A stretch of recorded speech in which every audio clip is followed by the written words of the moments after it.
Bonjour aux gens qui nous écoutent à la différée. Donc, bienvenue à cette séance ordinaire du lundi 4 novembre 2024, à quelques heures de grand vote. Souvent, selon la rythme que prendra le vote, déterminer beaucoup de choses pour le futur, ici même dans le programme. Alors, donc, bienvenue encore une fois. On va débuter tout de suite avec la première question. Est-ce qu'il y a des questions dans la salle actuellement? Merci. On passe à l'administration générale, donc à 2.1, adoption de l'ordre du jour. Donc, vous avez l'ordre du jour. Est-ce qu'il y a des points que vous souhaitez ajouter, modifier? Ça va. Donc, je prendrai un proposant, un appuyant pour l'adoption de l'ordre du jour. Et Mme Valboncoeur appuie. Mme Cormier, vous êtes d'accord? Oui, c'est adopté. Adoption du procès verbal de la séance du 7 octobre 24.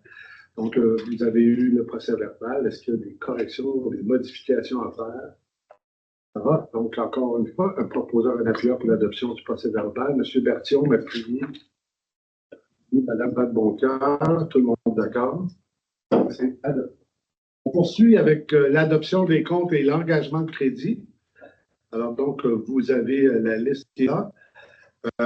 Donc, si vous êtes d'accord, il serait résolu d'accepter la liste des comptes à payer ainsi que la liste des chèques émis et paiements bancaires pour un total de 444 249,51 sous. Et autorisation est donnée au directeur général et greffier de payer les 10 comptes. Mais avant, peut-être, je ne sais pas si M. le directeur général doit avoir une précision en fait concernant le montant. La grosse partie du montant, c'est le contrat d'RDJ pour la construction de la patinoire, qui a 274 000 à peu près. Donc, sur 444 000, c'est quand même un gros morceau. C'est comme la moitié.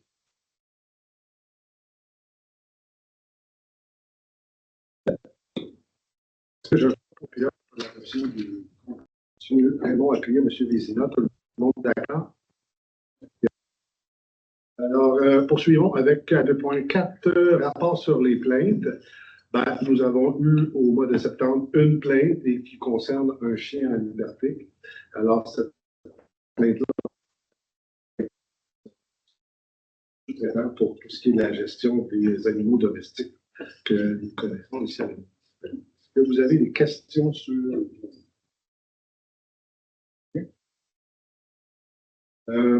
À 2.5, dépôt des à ce sujet, je vais laisser la parole au directeur général. Oui, alors, conformément au code municipal, à chaque année, la municipalité doit déposer plutôt au Conseil deux états financiers comparatifs qui doivent être soumis avant le mois avant le dépôt du budget. Donc, il y a deux états financiers qui sont disponibles pour consultation à la population si jamais ils le veulent. Donc, il y en a un qui fait la comparaison entre le 31 octobre 2023 et le 31 octobre 2024. Donc, à pareille date, où est-ce qu'on en est et l'année, avec les informations qu'on a entre nos mains, vers quoi est-ce que ça s'enligne pour la fin de l'année par rapport au budget qui a été annoncé. Pour l'année 2024, ce qui est prévu, c'est un léger déficit d'une trentaine de $10 000 à la suite des éléments. Pourquoi ce déficit? Les projets d'investissement est un peu plus cher que budgété en début d'année. Donc, la piste à rouleau va coûter un peu plus cher.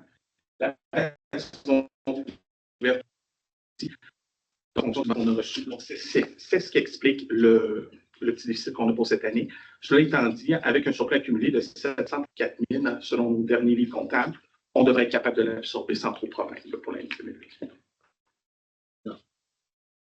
Vous avez des questions ou des commentaires sur... Ça va, donc si vous êtes d'accord, il serait résolu que le conseil municipal prenne acte du dépôt de l'état des comparatifs des revenus et dépenses d'octobre 2024 par rapport à octobre. Ainsi qu'un état comparatif des revenus et dépenses estimés au 31 décembre 2024 par rapport au budget 2024. Donc, un estimé au 31 décembre 2024 des activités d'investissement est également... Alors, qui en fait la proposition? Mme Forney, appuyée par Mme Valboncoeur. Tout le monde d'accord? Et adopté. Alors, dépôt des déclarations d'intérêt pécuniaires des membres du conseil municipal. Alors donc, comme à tous les ans, on est tous les élus. On doit donc déposer une déclaration d'intérêt pécuniaire qui relève, s'il y en est le cas, des intérêts qu'on pourrait avoir là, pour des entreprises qui transigent avec la municipalité. En tout cas, tout ce qui pourrait donc nous penser dans le jugement portant l'affaire à la municipalité. Alors donc, si vous êtes d'accord, actuellement, prendre acte du dépôt devant le Conseil des déclarations d'intérêt pécuniaire des membres du Conseil de la municipalité de Saint-Alexandre. Donc, M. Barrette, Jean-François Berthiaume, ainsi que Mesdames Julie Vadeboncoeur, Anne-Sylvie Fournier et Marie-Ève Trésico.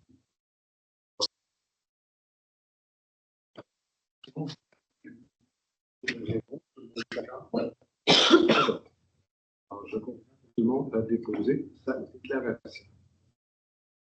Maintenant, à 2.7, le calendrier des séances pour l'année civile 2025. Donc, il n'y a rien de bien compliqué là. Le conseil régulier, c'est toujours le lundi. Et ça fonctionne. Donc, seulement au mois de janvier, pas tout le deuxième lundi, donc le 13 janvier. Et l'autre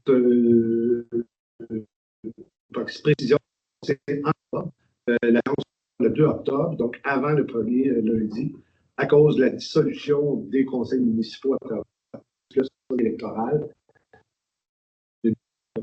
Ça va faire 4 ans cette année. Et alors voilà, donc à partir du moment où le conseil est dissous, actuellement, il n'y a pas de décision qui se trouve. Alors donc, il faut faire avant. Alors donc, il y a un avis public, donc il y a du contenu du présent calendrier qui va être publié là, conformément à la loi. Alors, pour adopter, est-ce que vous avez des questions, des commentaires sur ça? Ça va? Donc, je prendrai un proposeur et un appuyeur pour l'adoption du calendrier. C'est adopté. Ah, pardon. Tout le monde d'accord? C'est adopté. Très bien. On poursuit avec à 2.8 l'avis de motion et dépôt du projet de règlement 24-421 décrétant les règles de régie interne des séances du conseil municipal. Alors donc, les règles de régie interne, c'est tout ce qui gouverne nos séances, comment on construit l'ordre du jour, comment on transige les systèmes administrateurs, etc. Alors, c'est un projet de règlement et il faut le déposer maintenant pour l'adopter en décembre parce qu'on on a un calendrier à respecter gouvernemental, celui-là, donc pour l'adoption de ce règlement. Alors donc, je prendrai quelqu'un qui va déposer l'avis de motion et qui va déposer le projet décrétant le régime du conseil d'avis de motion de Mme Fournier. Donc, actuellement, il n'y a pas de vote sur. Alors, on poursuit à 2.9, avis de motion et dépôt du projet de règlement 24-422, modifiant le règlement 21-374 sur la gestion dans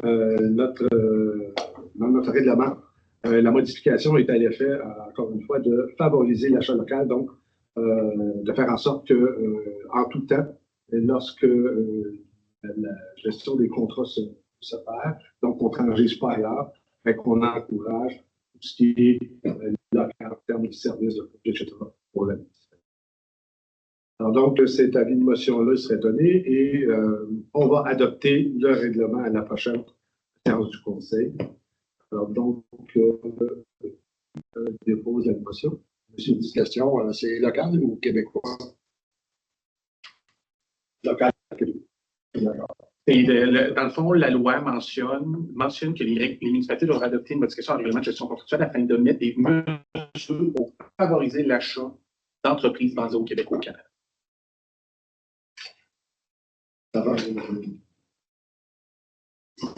Donc, M. Vézina.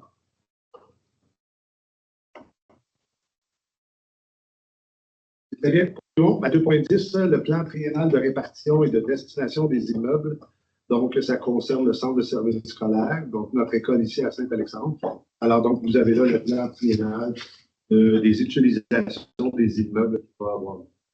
Alors, donc, là, pas vraiment, on est d'accord avec les projections qui sont évoquées dans ce plan triennal.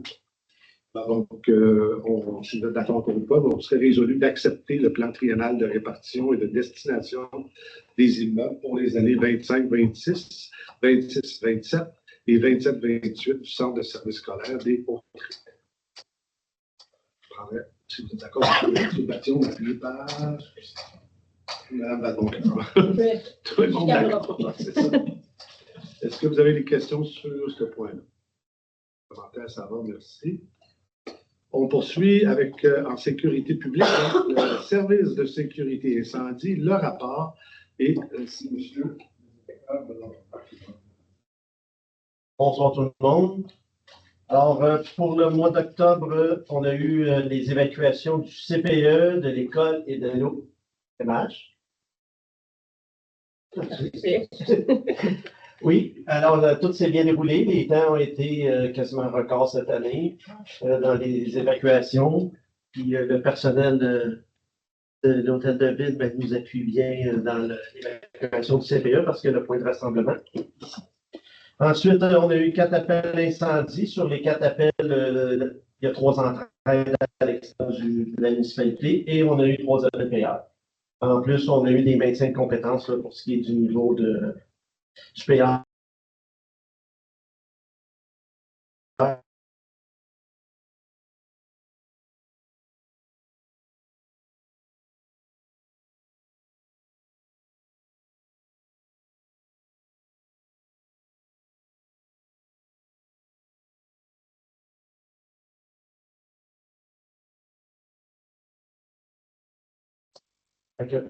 Pour demander un permis pour ça, qui est gratuit aux inspecteurs municipaux, qui ensuite me le transfèrent et moi, je dois approuver le permis. Cependant, je voudrais faire un message aux citoyens que quand on a des branches ou des feuilles ou des choses comme ça, surtout dans le milieu urbain, le Compo Richelieu est là pour les récupérer. Et on est maintenant en 2024, presque 2025, on parle d'environnement, de 3 environnements, ici et ça. Je pense qu'on devrait utiliser plus Compo Richelieu. La municipalité paye pour ces services-là.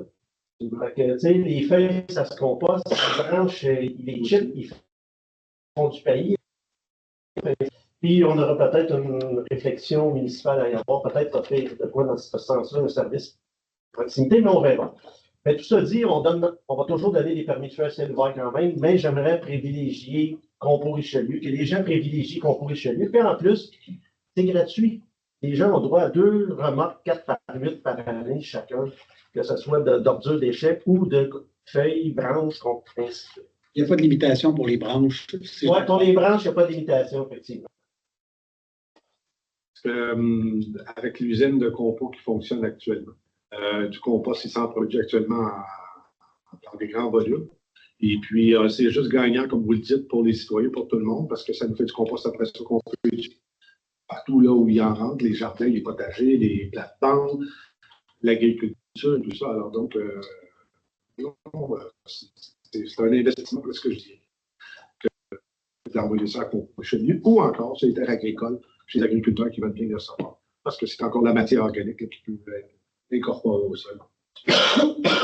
Effectivement, c'est ça. Et comme je répète, je ne dis pas ce soir qu'on ne donnera plus de permis de feu cellulaire, je dis qu'on va privilégier la récupération de ces matériaux.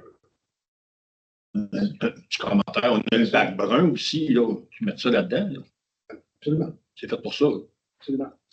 Puis surtout que backburn mais convient peut-être dans le milieu plus urbain, compte tenu qu'il était.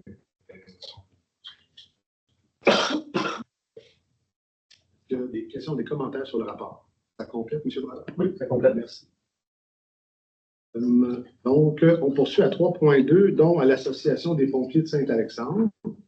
Donc, si vous êtes d'accord, comme nous le faisons à tous les ans, il serait résolu que la municipalité de Saint-Alexandre fasse un don de 1 500 $ à l'Association des pompiers de Saint-Alexandre, qui, vont administrer selon la règle habituelle. Alors, Si vous êtes d'accord, je prendrai un proposeur et un appuyeur pour ça. Mme Van Boncoeur, Mme Formé, et puis tout le monde d'accord? Oui. Il y a des questions par rapport à ça? C'est bon. On poursuit et on s'en va maintenant à l'item transport. Donc, c'est une demande de renouvellement des droits de passage des véhicules hors route. Alors donc, encore une fois, comme à tous les ans, parce que l'hiver s'en vient, on demande donc des véhicules hors route. Donc, il y a une demande pour qu'ils puissent utiliser, entre autres, le rang Saint-Joachim pour le passage de ces véhicules-là.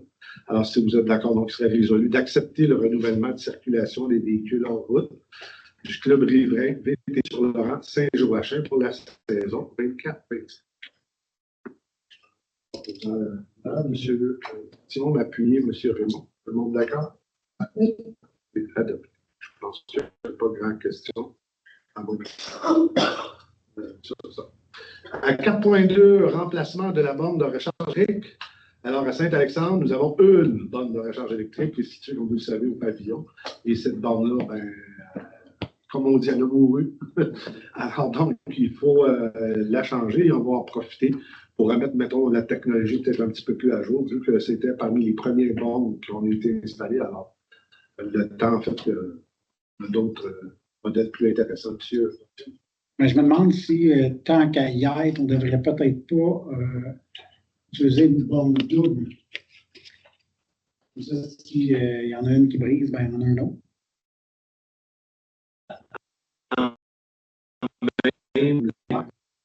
C'est plus d'espace plutôt qu'une. On n'a pas de prix pour ça, j'imagine que le prix va avoir. Je propose peut-être qu'on observe cette situation. Moi, je suis prêt à donner le contrat là, pour la changer. Je pense que c'est essentiel, on n'en a pas d'autres. Mais si c'est possible d'en avoir deux et que les coûts sont acceptables, ben, on pourrait autoriser peut-être le directeur général un certain plafond pour pouvoir procéder. Oui, je veux juste préciser, dans la fiche technique, on parle de 2 lignes. J'imagine qu'il y a 2 chargeants. C'est ce que j'ai C'est pas, là, il y a comme 2 bornes, là. Il y a différents types de modèles. Là. Fait que je ne peux pas te dire moi laquelle que vous avez choisi, mais parce qu'il y en a des simples, il y en a des doubles, il y en a des. Et est-ce que ça va j'imagine, l'entrée électrique aussi? Peut-être pas. Ça dépend de l'ampérage du panneau, ça dépend de ce qui passe dans le fil. Okay. Des fois, des fois, quand il y en a 2, c'est que la tension s'ajuste pour considérer les deux. Moi, je n'ai pas de problème avec ça. Le propose, c'est qu'on adopte, si vous êtes d'accord, naturellement, on adopte la résolution telle qu'elle est là. On fera les recherches. Puis après ça, on vous consultera là, si on juge que. Je dis, si c'est quelques dollars, c'est une chose. Si c'est plus important que ça, à ce moment-là, on s'en reverra au mois de décembre. Je prendrai donc un proposeur et un acteur pour la résolution de M. Vézina, puis Mme Boncoeur. Tout le monde d'accord? Donc, naturellement, il serait résolu d'accepter l'offre de service de Ad Énergie pour remplacer la station actuelle par une station neuve au montant de 2 000 $ ainsi que l'installation pour 350 $, plus les taxes applicables et avec ce qu'on s'est dit tantôt, là, comme ça, une vérification pour une bombe double. Ça va pour ça. On change de thème à hygiène du milieu. Maintenant, à 5.1, la réparation de la station de pompage des eaux usées de la montée la. Alors donc, la pompe, si je ne me trompe pas, c'est la pompe qui a brisé, là, qui doit être changée. Donc, l'arrêt de la pompe de cette station-là, ça a des risques accrus de déversement des eaux usées. On n'en veut pas naturellement. Pour les risques de contamination de l'environnement et des désagréments que ça occasionne dans le voisinage et tout. Alors, donc, il faut procéder à ces réparations-là importantes. Et je rappelle qu'il y a un budget pour ça. Donc, à tous les ans, il y a de l'argent qui est dévolu pour un budget pour l'entretien du service. Alors, les sous sont là. Donc, si vous êtes d'accord, il serait résolu d'accepter l'offre de service de Pompex afin de procéder à la réparation de la station de pompage de la montée de la Croix au montant de 9 419 $ avec 15 sous, plus les taxes applicables. Donc, qui en fait la proposition? M. Vézina, appuyé, Mme Formé. Tout le monde d'accord? Oui. C'est adopté. Maintenant, en santé bien-être, demande de soutien financier, la maison INA. Alors donc, la maison INA, c'est une maison qui s'offre de contrer la violence conjugale qui donc aide les femmes qui, malheureusement, sont prises avec ça, avec leurs enfants. Alors, la maison INA fait un service où elle fait excusez-moi, elle fait de l'activité, oui, je vais l'avoir, de sensibilisation auprès des jeunes et auprès des vieux. Ils en ont fait à Saint-Alexandre depuis les 3 dernières années, à l'école. Et là, ils attendaient cette année là, de voir pour le calendrier pour recommencer. Mais donc, ces activités de sensibilisation se font. Et on sait qu'on a également qui utilise les services de la maison. Alors, donc, si vous êtes d'accord, ben, il serait résolu d'octroyer une aide financière de 1 000 à l'organisme La Maison INA Incorporée, entre autres, pour organiser, embaucher une personne pour ses activités de sensibilisation. Est-ce que j'ai posé un formulaire appuyé, Mme Badlinker? Tout le monde d'accord? C'est un commentaire? Ça va? On poursuit avec la demande de soutien financier, le camp Garagona. Alors, juste pour vous mettre en contexte, cette demande-là a été demandée, cette résolution-là a été demandée par Mme Fournier qui voulait présenter. Alors, je laisse la parole à Mme J'ai été, c'était pour la séance de travail, mais sur le coup, il n'y avait pas d'intérêt venant des conseillers. Puis ensuite, quand j'ai été fouillée un peu sur Internet, parce que M. le maire disait qu'il y a des résidents à Saint-Alexandre qui y vont, j'ai découvert que c'était un camp qui était situé à Freyisburg, qui c'est pour les gens qui sont en déficience intellectuelle ou au spectre de l'autisme. Ça offre des services de répit, de grands jours, des choses comme ça. Le camp, normalement, il est concentré vraiment sur Brome-Missisquoi, mais ça peut accueillir des gens de partout au Québec, autant de Alma, du Saguenay, de Saint-Alexandre. Puis, je pense que c'est important aussi de les soutenir, même si c'est une génératrice, mais c'est parce qu'il y a besoin. Puis, ces gens-là ont besoin aussi des fois de se retrouver entre eux, de faire des activités, puis peut-être qu'elles sont plus limitées. Alors, je pense que ce serait une belle opportunité. Vous en ferez la proposition. Est-ce qu'elle est appuyée? Appuyée, M. Bertillon. Est-ce que vous êtes d'accord? Oui. C'est adopté.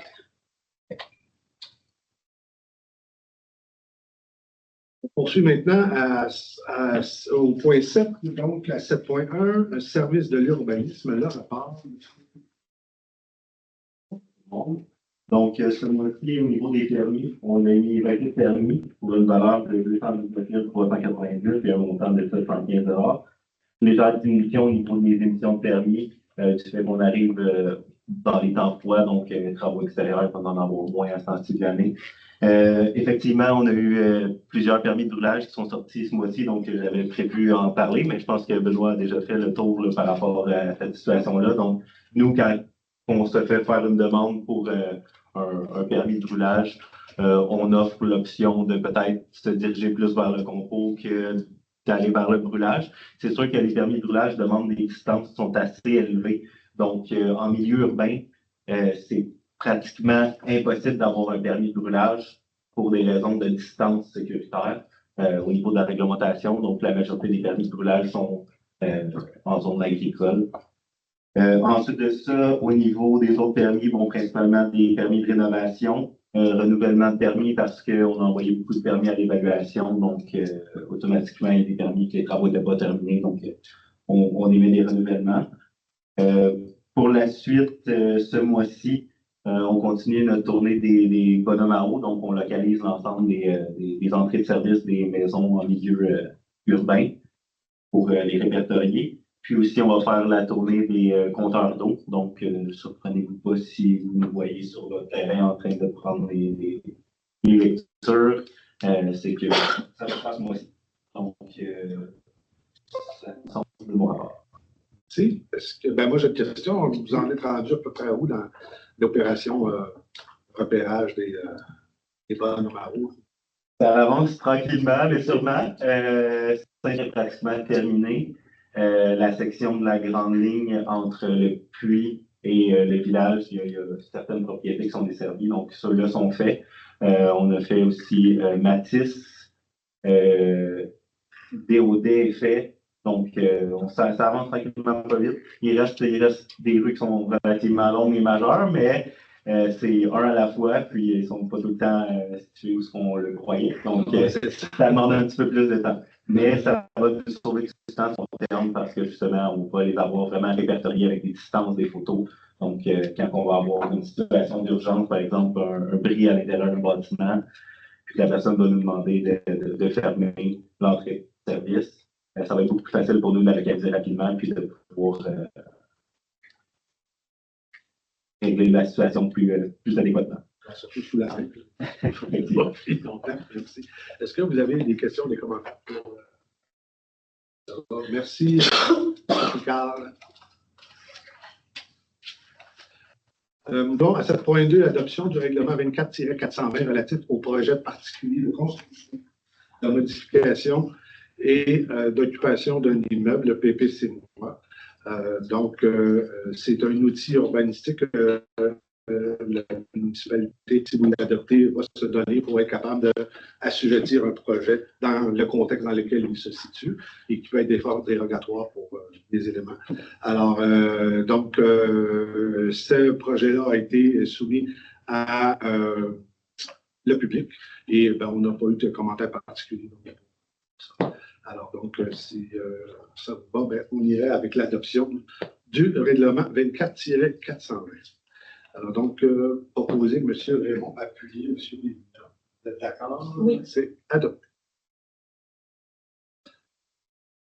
Maintenant, à 7.3, un avis de motion et dépôt du projet de règlement 24-423 relatif à l'exercice du droit de préemption sur le territoire de la municipalité de Saint-Alexandre.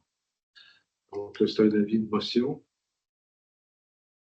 Donc, qui va nous permettre à la municipalité d'exercer un droit de préemption sur les immeubles que la municipalité pourrait avoir besoin pour des besoins municipaux, c'est-à-dire tout ce qui touche bâtiment municipal, garage, aréna, enfin bref, tout ce qui vient toucher des usages donc municipaux.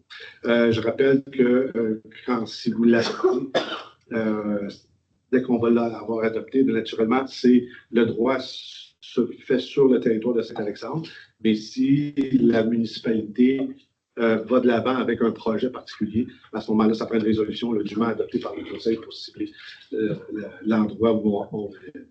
Alors donc, un avis de motion serait donné et une copie du projet de règlement 24-423 relatif à l'exercice du droit de préemption sur le territoire de la municipalité.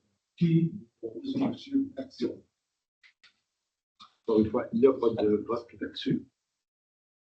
Est-ce que vous avez des commentaires ou des questions? On poursuit avec 7.4. On tombe maintenant sur le PIA 24-32, sié au 1795 rue Saint-Gérard.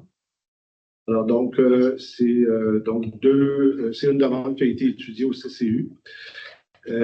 Puis donc, c'est une demande d'un plan d'implantation et d'intégration architecturale pour l'obtention d'un certificat d'autorisation pour le changement du revêtement extérieur et la réfection de toiture. Le projet, bon, il est assujetti à l'approbation du règlement sur les PIA en fonction des objectifs et des critères applicables aux travaux de construction d'amélioration d'un bâtiment en périmètre urbain, c'est-à-dire l'harmonie dans la forme de l'architecture, les couleurs, etc. Et considérant que les matériaux du revêtement extérieur seront choisis parmi les suivants, donc les types de revêtement, les becs annexels, couleur granit ou louvé, vous avez Pierre Lafitte ou Lafitte Alto gris scandinave, gris Newport ou gris Chambord, qui sont les couleurs pour les revêtements. Les matériaux du toit seront des tuiles de tôle de couleur gris charbon. Et le projet atteint les objectifs donc, du règlement 21-382. Et le comité consultatif d'urbanisme donc, recommande au Conseil d'approuver la demande. Alors, il serait résolu d'approuver la demande de PIA pour l'obtention d'un permis de rénovation pour le changement de la toiture et du revêtement extérieur. Proposé Mme Valdoncoeur, appuyé, monsieur. D'accord? Maintenant, à 7.5, c'est une demande de dérogation mineure, la 6e, donc sur le lot 1 491 288 qui concerne donc une remise. Alors, la demande vise l'implantation d'une deuxième remise dont la distance minimale avec le bâtiment principal n'est pas respectée, en vertu du règlement de zonage 20-366. Une seule remise, qu'elle soit isolée ou attenante au bâtiment principal, est autorisée. Et la demeure est sur un lot de coins et le propriétaire ne peut construire un garage détaché en vertu de l'article 8.25 du règlement 20-367. La remise a été construite sans demande de permis à une distance de 2,43 mètres du bâtiment principal et la distance minimale est respectée est de 3 mètres, donc une différentielle de 57 cm pour ça. La distance minimale de 3 mètres, si la distance minimale de 3 mètres est respectée, mais la remise ne respecte pas la distance minimale de la ligne de terrain. Alors, on la situe de bord. C'est dérogatoire de côté. Le comité consultatif, donc le CCU, recommande au Conseil d'effectuer une révision du règlement de zonage 20-66 concernant les remises et autres. Il y a pas seulement l'expression, un certain ménage à faire donc, dans nos règlements à ce niveau. On considère également que les travaux ont été effectués de bonne foi et ne portent pas atteinte à la jouissance des droits de propriété de nos voisins. Et considérant que le comité consultatif d'urbanisme recommande aux conseillers d'accorder la demande, donc il serait résolu d'accorder la dérogation mineure telle que présentée afin que la remise soit acceptée comme deuxième bâtiment accessoire et que la distance actuelle entre la remise et le bâtiment est 2. Donc, en connaissance de la proposition, ce que j'ai proposé avec M. Bertillon, m'appuyer, Mme Van. Bon, d'accord? C'est adopté.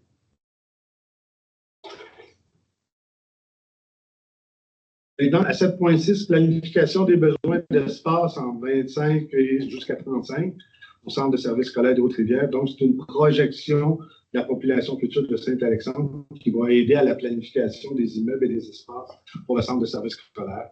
Alors, si ce que nous avons là, qui peut être développé pour les années, tout le monde sait ici autour de la table que nous avons. Alors, voilà. On remet ça entre les mains du centre de services scolaires. Si vous êtes d'accord, il serait résolu que le conseil municipal de Saint-Alexandre approuve le contenu du questionnaire sur les futurs projets de municipalité et que celui-ci soit transmis au centre de services scolaires des Hauts. Je m'en vais dans mon proposal, Mme Formé, en appuyant sur les mots. Tout le monde d'accord? Oui. Et adopté. Est-ce que vous avez des questions sur ça? Ça va permettre. Et naturellement, toujours notre école est sur les investissements. Peut-être qu'un jour on va l'avoir, mais bref. On change de thème, loisirs et culture, service des loisirs, culture et communication, le dépôt de forme, Mme Anne Tremblay.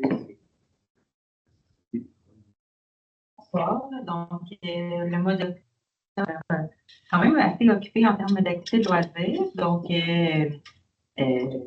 on a la reprise du groupe de marche qui a repris tous les vendredis à 16h quand il fait beau. Bien sûr, si la température ne le permet pas, il ne se compte pas.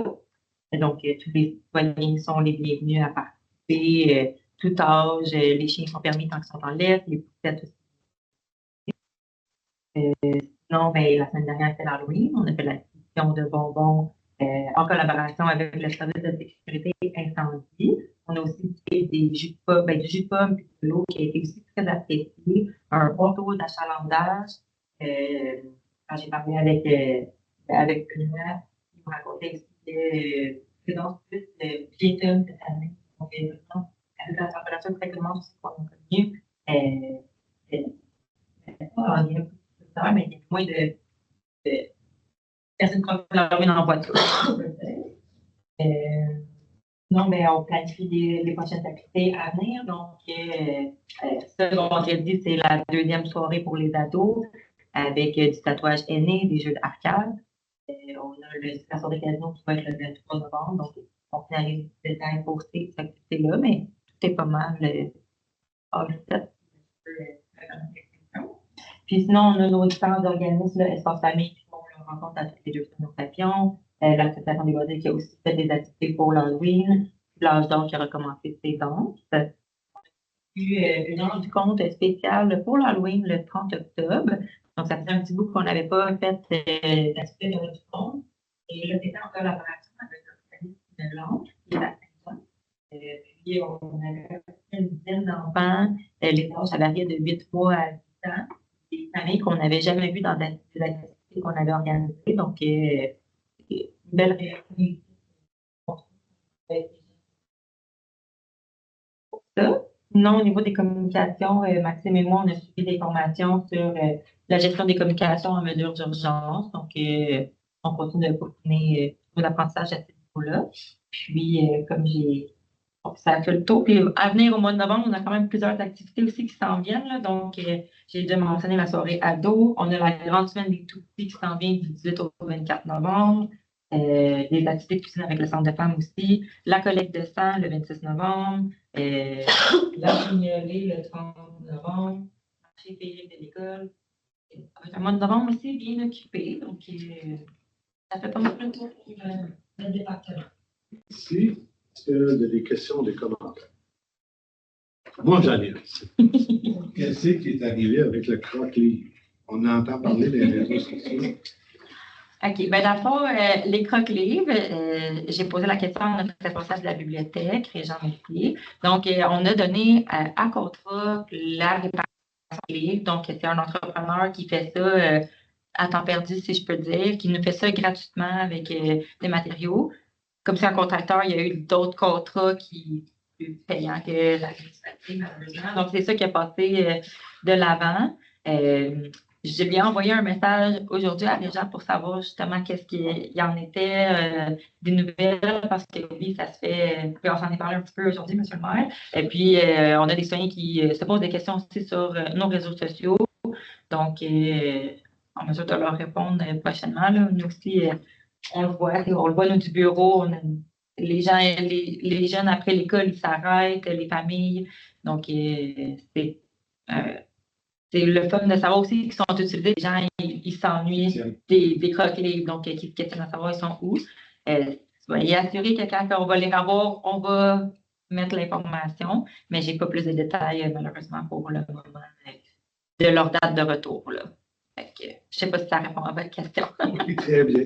Encore, je l'ai soulevé parce que je tenais à que ça soit mentionné que nos citoyens, nos citoyennes, les craintes, ça va revenir à un moment donné. Alors, on va mettre un peu de pression sur le contracteur. Merci. Est-ce qu'il y a d'autres questions, commentaires? Oui. Juste seulement un commentaire pour enchérir ce que ma collègue a dit. C'est cette année, justement, normalement, la guignolée, c'est le premier samedi du mois de décembre. Cette année, ça va être le 30 novembre. Puis ça donne en même temps que le marché de Noël. Et on a beaucoup de pompiers impliqués dans le marché de Noël. Fait que si vous voulez être bénévole pour la guignolée, simplement me donner votre nom, donner votre nom au service d'incendie ou appeler à la municipalité, puis ils vont prendre votre nom. Chassin va prendre votre nom, puis va me les transmettre.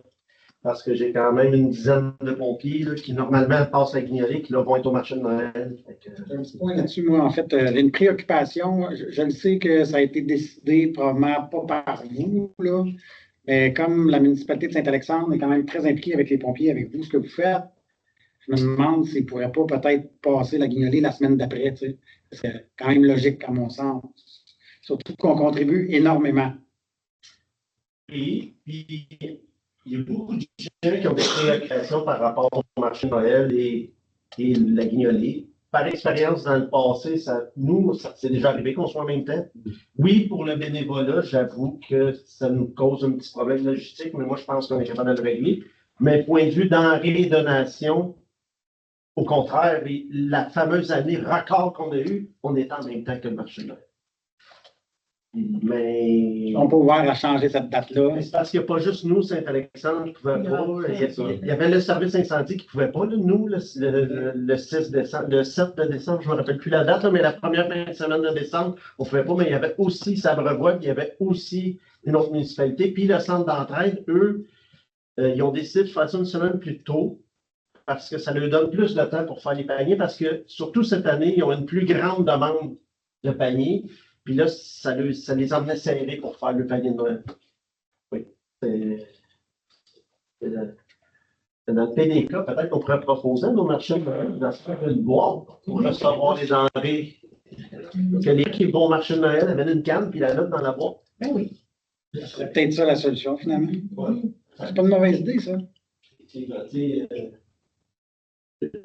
J'avoue que j'ai eu la même crainte que tu peux te tutoyer, là, Jean-François. J'ai eu la même crainte que toi, là, tu sais, je veux dire, moi aussi, quand ça m'a un peu stressé. Finalement, là, je pense que ça va se régler. La dernière fois, citoyen, parce que le règlement de régional, c'est nous. C'est fini. Il y a l'air d'avoir peur. Mais merci, Anne, d'y avoir pensé. J'avais pas pensé quand même. Oui, je fais la liste de tous les événements. Et pour faire du pouce sur ce que vous dites, parce que j'avais, avec le centre d'entraide, l'activité dont l'échange de vêtements d'hiver pour les jeunes. Puis, ce que dit Mme Marchessault, c'est que souvent, les camions arrivent comme tout le monde arrive comme en même temps. Il y en a comme ça, ils ne vont pas. J'ai dit, peut-être vous pouvez coordonner, je ne sais pas si ça change quelque chose de livrer 1 heure, 2 heures après la fin de la collecte. Effectivement, ouais, c'est ça, on va se coordonner. Oui, puis eux, comme j'ai dit tantôt, ça nous donne 1 semaine de plus pour préparer leur panier. Surtout la forte demande. Ah oui, puis c'est pas simple. Madame, elle me décrivait un peu comment ça fonctionne, tout ça. Beaucoup de manipulation, Beaucoup de logistique. enlever ce qui n'a pas rapport, entre autres, des cannes de thon qui sont similaires aux cannes de bout à chou. Pas juste les distinguer. Alors, merci. Ça clôt donc nos points de lecture, excusez-moi. On arrive à correspondance. Vous avez la liste est là. Je voulais juste attirer votre attention sur une en particulier, qui est le brunch de la députée pour le panier de Noël de la salle des Chevaliers de Colomb. Donc, ça va se faire à Iberville, à la salle des Chevaliers de Colomb à Iberville. C'est 15 $ pour les adultes, 6 $ pour les enfants. Et c'est dimanche le 1er septembre. Naturellement, bienvenue tout cela. Alors, moi, je n'avais pas d'autre chose sous maintenant, au point 10, affaires diverses, est-ce qu'il y a des points que vous souhaitez? Oui. Point 11, retour des comités. Alors, on va y aller, tiens, à ma droite, dans mon bon cas. En fait, tout a pas mal été dit pour Anne, mais aussi j'ai été absente pour les ressources humaines, donc j'ai pas rien de nouveau à vous dire. D'accord. Oui, service incendie, on n'a pas eu de rencontre ce mois-ci. Pour le parc Éloigné, on a eu une rencontre suivie. On voit bien que ça se fait déjà. On devrait le voir dans l'année. La piste municipale d'habitation, j'étais absent pour la rencontre ce mois-ci. Puis il y a un nouveau comité, en fait, là, pour la réforme du site web, là, qui est en cours, qui est en route. On a eu une autre rencontre ce matin, ça avance bien. C'est ça, on a des résultats. Merci. Madame Forneux? Le comité environnement, c'était très tranquille. Il y a le comité de ensuite, on a fait l'Halloween avec les pompiers. C'était très agréable. Il y a aussi l'ALSA qui a fait de l'activité à l'Halloween et puis aussi une danse. Puis sinon, bien, on attend les prochaines activités ethno et bref. Ça vient à grands pas. Si, tu Raymond? OK. Merci. C'est un travail. De mon côté, j'attends toujours une rencontre avec l'école pour le conseil d'établissement. Il y a eu un changement de direction temporairement, donc je pense que ça a retardé les choses un peu. Puis, comme Stéphane le disait, comité pour un nouveau site web, comme vous le voyez, surtout notre site web pas très moderne. Alors, on est en train de préparer un plan pour mettre en place un portail citoyen. Ça risque d'être super intéressant. On commence à travailler là-dessus. Et si le conseil va de l'avant avec les solutions qui sont retenues, ben, on va être innovant. Ça va être intéressant. Commentaire, question? Donc, le point 11, maintenant, au point 12, la deuxième période de questions. Question.